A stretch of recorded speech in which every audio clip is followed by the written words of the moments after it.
Government ने recently notify कर दिया है कि जिन टैक्स पेयरों का टर्नओवर फाइनेंशियल ईयर में 20 करोड़ से ज़्यादा है, जो कि पहले 50 करोड़ था, अब 20 करोड़ से ज़्यादा वाले टर्नओवर लोगों को यानी टैक्स पेयर को भी अब ई इन्वॉइसिंग करना पड़ेगा।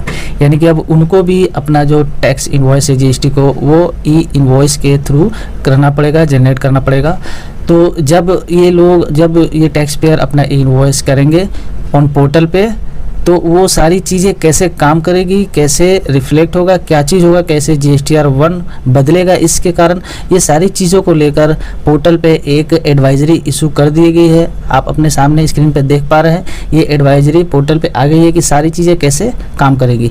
तो इसी एडवाइजरी को लेकर हम लोग आज डिस्कस करेंगे, पूरा डिटेल में जानेंगे कि ये ई इन्वॉइसिंग उन लोगों के लिए कैसे काम करेगी, GSTR 1 में कैसे हिट करेगा, GSTR 1 कैसे चेंज होगा। ये सारा प्रोसेस हम लोग इस डॉक्यूमेंट्री, इस एडवाइजरी को लेकर डिस्कस करके करेंगे। तो वीडियो बहुत इंपॉर्टेंट होने वाला है, वीडियो को लास्ट तक जरूर देखिएगा ताकि ये सारी चीज़ आपको अच्छी तरह समझ में आ सके और आप कोई गलती ना करें इन्वॉइसिंग करते समय। तो वीडियो में लास्ट तक बने रहिएगा। वीडियो अगर अच्छे लगे तो लाइक और शेयर जरूर करिएगा। चैनल को अभी तक सब्सक्राइब नहीं किया तो चैनल को नीचे डिस्क्रिप्शन बॉक्स में रेड कलर का जो सब्सक्राइब बटन दिया गया उसको हिट करके सब्सक्राइब कर लीजिएगा और उसके बगल में ही एक बेल आइकन दिया हुआ है उसको दबाकर ऑल पर क्लिक कर लीजिएगा ताकि सारे इंपॉर्टेंट वीडियो का नोटिफिकेशन आपके पास पहुँच सके और कोई वीडियो आपसे मिस ना हो। तो चलिए वीडियो में आगे। तो जैसे यहाँ दिया हुआ है, invoices reported successfully on the invoice registration portal, यानी कि IRP are given a unique reference number. यानी कि जो सक्सेसफुली इन्वॉइस रिपोर्ट हो जाएंगी इन्वॉइस रजिस्ट्रेशन पोर्टल यानी कि IRP पे, उनको एक यूनिक रेफरेंस नंबर दिया जाएगा जिसको IRN कहा जाता है। ये पहले भी था, जैसे जिनका 50 करोड़ से ज़्यादा था वो ये चीज़ कर रहे थे, तो अब तो 20 करोड़ वाले भी आ गए। तो वो एक IRN हर एक इन्वॉइस के अगेंस्ट में इशू किया जाएगा IRP पे। After issuance the e-invoice could be cancelled on the IRP within a specified period after generation of e-invoicing। e-invoicing generate करने के बाद एक प्रिस्क्राइब्ड लिमिट, टाइम लिमिट के अंदर में उसको आप कैंसिल भी कर सकते हैं। द डॉक्यूमेंट इन्वॉल्व, इसमें क्या क्या डॉक्यूमेंट आएंगे, यानी कि किन किन डॉक्यूमेंट के लिए आपको इन्वॉइसिंग करना है। तो इन्वॉइसिंग टैक्स इन्वॉइस के लिए, डेबिट नोट और क्रेडिट नोट के लिए आप ये करिएगा, ठीक है। Reported document reported on the IRP are transmitted electronically to the GST portal 2 days after generation। यानी कि जैसे जिस दिन आप IRP पे अपना इन्वॉइस, अपना डेबिट क्रेडिट नोट रिपोर्ट करिएगा, उसके 2 दिन के बाद सिस्टम जो है आपका जो ये इन्वॉइस है उसको ऑटो पॉपुलेट करेगा आपके GSTR 1 पे। यहाँ पे लिखा हुआ है and are auto populated in the respective table of GSTR 1 of such tax payer. यानी कि जिस दिन आप अपना टैक्स इन्वॉइस या जो भी document, debit credit note IRP पे अपलोड करोगे, रिपोर्ट करोगे, उसके 2 दिन बाद वो डॉक्यूमेंट जो है आपके GSTR 1 के रिस्पेक्टिव टेबल में रिफ्लेक्ट करेगा। This auto populated document appears A saved record. ये जो डॉक्यूमेंट अपीयर होगा वो सेव्ड फॉर्मेट में होगा, यानी कि सेव्ड फॉर्मेट में आपके GSTR 1 के रिस्पेक्टिव टेबल में आपके सेव्ड हो जाएगा। With source of document mention as e invoice, और ये जो डॉक्यूमेंट आपके रिस्पेक्टिव टेबल GSTR 1 में अपीयर करेंगे वो ई सोर्स जो उसमें जो दिखाएगा वो ई इन्वॉइस का सोर्स दिखाएगा। And IRN detail also mention against every record, और उसके अगेंस्ट में एक IRN नंबर भी मेंशन किया रहेगा। जैसे कि नीचे में यहाँ एडवाइजरी में एक स्क्रीनशॉट आप देख पा रहे हैं, ये एक इन्वॉइस है जो कि इन्वॉइस डिटेल आपको सारा रहेगा। यहाँ पे इन्वॉइस नंबर, डेट, टैक्स का ब्रेकअप, टैक्सेबल अमाउंट, और यहाँ पे देखिए सोर्स ऑफ इन्वॉइसेस में ई इन्वॉइसिंग रहेगा और एक आपको IRN नंबर भी दिया जाएगा। तो इस फॉर्मेट में आपके GSTR 1 में रिफ्लेक्ट करेगा आपका डॉक्यूमेंट। अब IRP पे डॉक्यूमेंट रिफ्लेक्ट करने या करते समय ये क्या सिनेरियो हो सकते हैं, क्या क्या कंडीशन हो सकते हैं, वो हम डिस्कस कर लेते हैं एक बार। कैसे पॉपुलेट करेगा ऑटो पॉपुलेट, तो कैसे क्या सिनेरियो रहेगा। जैसे कि पहला अगर देखें तो tax period of GSTR 1 in which the invoice will be auto populated will be as per the document date irrespective of the date on which the documents यानी कि debit credit note was reported on the IRP। कहने का मतलब जो document आप IRP पे report करोगे वो जो है आपके रिस्पेक्टिव टेबल ऑफ GSTR 1 में हिट करेगा। कौन से मंथ के? On the basis of document date, document जो डेट होगा उसी के बेसिस पे आपके उसी मंथ के, यानी कि डॉक्यूमेंट डेट के मंथ के हिसाब से उसी मंथ के रिस्पेक्टिव GSTR 1 में हिट करेगा। एग्जांपल के लिए अगर देखें, एग्जाम्पल के लिए नीचे में यहाँ जैसे दिया गया है, एक इन्वॉइस है 30 नवंबर 2021 का डेट रहेगा उसका, और IRP पे वो 4 दिसंबर 2021 को रिपोर्ट हुआ है। इस केस में क्या होगा, 30 दिसंबर का इनवॉइस है और 4 दिसंबर को यानी 30 नवंबर का इनवॉइस है, 4 दिसंबर को आपका IRP पे अपलोड हुआ है, तो इनवॉइस डेट के हिसाब से GSTR 1 में जाएगा। यानी 30 नवंबर का अगर है तो नवंबर के GSTR 1 में ये इनवॉइस रिफ्लेक्ट करेगा, ना कि दिसंबर का डेट यानी कि जिस मंथ में वो अपलोड हो रहा है IRP पे। तो ये जो रिफ्लेक्शन होगा डॉक्यूमेंट का GSTR 1 में, वो होगा on the basis of document date, invoice date या डेबिट नोट क्रेडिट नोट का डेट, उसके हिसाब से। अगला सिचुएशन अगर देखें हम तो if the tax payer reports the document on the IRP after filing of GSTR 1 for that period, then the invoicing will not be auto populated in any subsequent GSTR 1। कहने का मतलब अगर टैक्स पेयर जो है अपने document को IRP पे upload करता है आफ्टर फाइलिंग ऑफ GSTR 1, यानी कि टैक्स इनवॉइस जो अपलोड कर रहा है जिस मंथ का उसका डॉक्यूमेंट डेट है उस मंथ का वो GSTR 1 फाइल कर चुका है, उसके बाद वो IRP पे डॉक्यूमेंट अपलोड कर रहा है, then the invoice will not be auto populated in any subsequent GSTR 1। उस सिनेरियो में वो डॉक्यूमेंट जो है किसी भी मंथ के GSTR 1 में रिफ्लेक्ट नहीं करेगा। क्लियर है? The Excel file containing the invoice detail can still be downloaded from the GSTR 1 dashboard. उस केस में आप सिर्फ जो डिटेल है इनवॉइसेस का डॉक्यूमेंट का वो एक्सेल फॉर्मेट में GSTR 1 के डैशबोर्ड से डाउनलोड कर पाएंगे, वो अवेलेबल रहेगा आपका। लेकिन GSTR 1 में चूंकि फाइल हो गया है, हम लोग एग्जांपल में देखेंगे नीचे, वो आपके GSTR 1 में रिफ्लेक्ट नहीं करेगा। ठीक है, एक एग्जांपल जैसे देख लेते हो, वही कोई इनवॉइस नंबर है डेटेड 30 नवंबर 2021 का, जो IRP पे हो रहा है 24 दिसंबर 2021 को।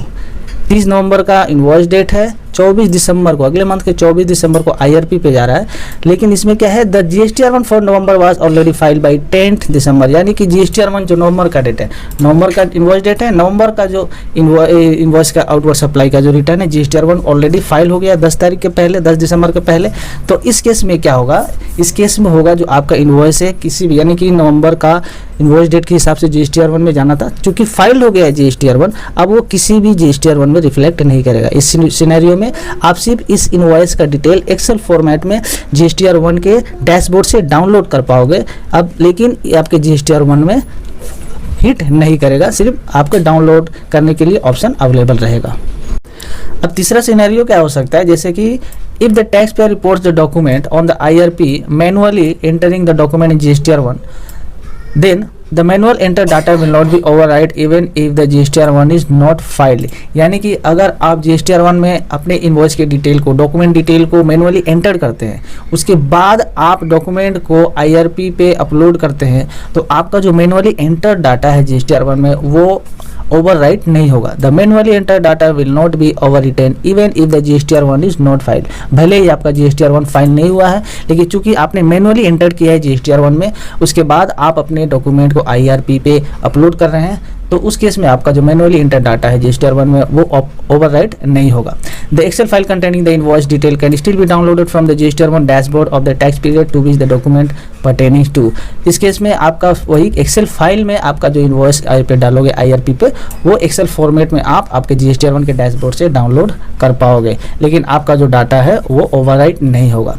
Since the document already exist in GSTR 1 and it is not auto populated from GSTR 1, then the IRP a message regarding this will be mentioned in the Excel file against the specified document as illustration below given। यानी कि चूंकि आपने manually enter data किया है, तो आप जब भी एक्सेल फाइल डाउनलोड करोगे आपके IRP अपलोडेड इनवॉइस को लेकर, उसमें आपका जो मैसेज देगा वो ऑलरेडी देगा कि already manually enter against this invoice mention रहेगा ये बात, ठीक है। लेकिन आप एक्सेल फाइल में आप अपने IRP का डाटा को डाउनलोड कर पाओगे, आपका एक्सेल का जो मैनुअली एंटर डाटा है वो ओवरराइट नहीं होगा।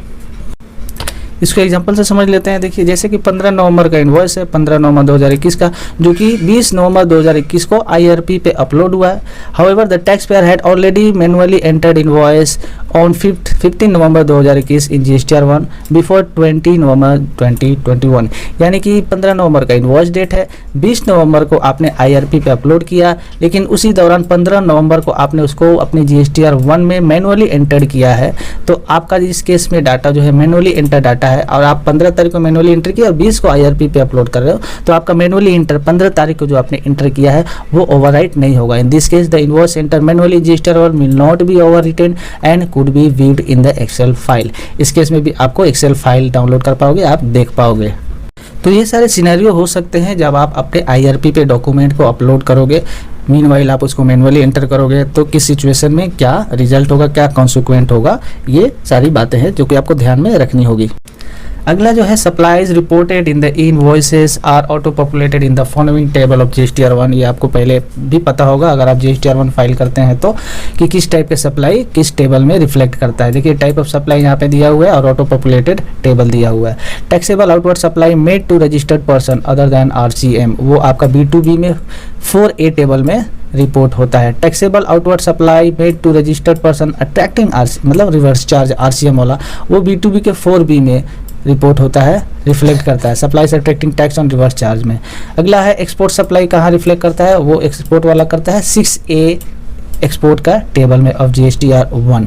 अगला है क्रेडिट और debit note issued to registered person, वो CDNR यानी कि 9B credit note debit note के 9B टेबल में रिफ्लेक्ट करता है। और क्रेडिट और debit note issue to unregistered जो होता है वो 9B में रिपोर्ट होता है। तो ये सारे ट्रांजेक्शन है टाइप के जो कि आपके टेबल में कौन से टेबल में ऑफ जीएसटीआर1 रिफ्लेक्ट करता है।